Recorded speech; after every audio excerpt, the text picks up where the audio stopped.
Who are you? Well, you might respond, I am myself. Buddhism has a concept and teaching called non-self, which really flips that on its head. In Buddhism, we do not believe in a permanent, everlasting, independent self. It doesn't exist. It's actually delusion. But as humans, as sentient beings, we like absolutes, so we kind of gravitate towards permanence, independence. We like that. We believe in it. And that causes dukkha in our lives, because this belief in a permanent, everlasting, independent self is what causes these actions of ours, especially greed and anger, because we're trying to, just like if we were addicted to this belief in self, we're trying to find things to support it. And so we're trying to cling and crave to things that support the ideas of permanence and of independence of self, and this idea of self that we don't, it doesn't actually exist, but we believe it does. And so it's causing us to do those actions. And it's like this endless vicious cycle, but we just can't seem to break out of it. But the Buddha, in his teachings, that is what he's helping us do. So in Buddhism, what we're actually practicing, what we're actually trying to accomplish on a large scale, is destroying, breaking down this belief in a permanent, everlasting, independent self. Because as soon as we do that, you can kind of clearly see, oh, okay, these perceptions I've had before are wrong perceptions. I got all this delusions going away. I see things as they truly are. I see myself as I truly am. So let's take a step back. What is self? Like non-self and self, what are we talking about? So the Buddha actually didn't like to talk about the concept of non-self a lot, because he was fearful, probably wrong term, but he didn't want his followers to kind of go to these extremes in believing there is no such thing as a self, or believing that there is such a thing as a self. Trying to find that middle ground, which was very, very challenging to a large degree. But what the Buddha said was, we are made up of essentially 5 heaps, called 5 aggregates. And this is what makes up a being, a phenomenon, anything. So there's form, there's feeling sensations, there's perceptions, there's mental formations, and there's consciousness. And all this combined together makes what we believe as self. So it's actually just a temporary, impermanent grouping of things that arise and also fall due to causes and conditions. So we all know deep down that we're not going to live forever, and we know that, well, I'm going to change, I'm going to get wrinkled and get old and stuff like that, but that's kind of pushed back, because remember, we like to gravitate towards these absolutes. So that's why belief in I am a permanent existence, a self, I'm independent of other things, that is actually the fiction. But we believe in it like a drug addict. We believe in that, and so we're trying to find things to support that.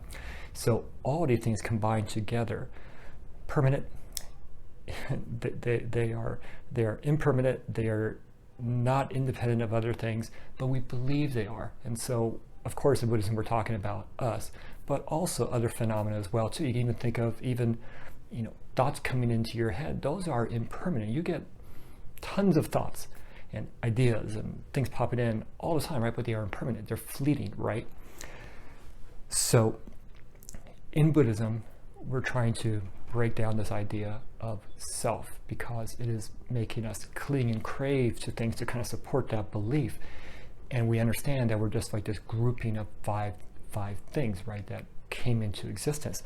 So a way to kind of understand that, because it's hard when you're watching this video, you're thinking like, oh, I have a name, I have a life, I believe in certain things, I feel certain things, I perceive things a certain way, but it's all impermanent, and it's all actually arising and falling due to certain causes and conditions. Actually, your thinking, your beliefs can actually change, your body is going to change, and you will not exist permanently. The only thing that actually continues on is going to be your past karma, that the traces of that and the future potentials of them. Those are what continue on. Nothing like a soul or a self continues on in Buddhism. So when we think about it that way, everything else just falls away, goes on to other existences, other forms, but there's nothing that's permanent inside you that continues on except for those actions.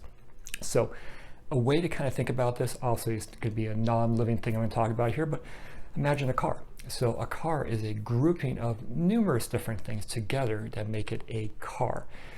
You got tires, you got the metal, you got electronics, you got all these different things, cloth, all making this car a vehicle that you can drive in and go places, right? But like, at what point does it stop being a car? Because remember, this is just a combination, a grouping of things to accomplish something, to become something. So when I say a car, in your mind right away, you're thinking of different cars you've probably seen in your life or that you have.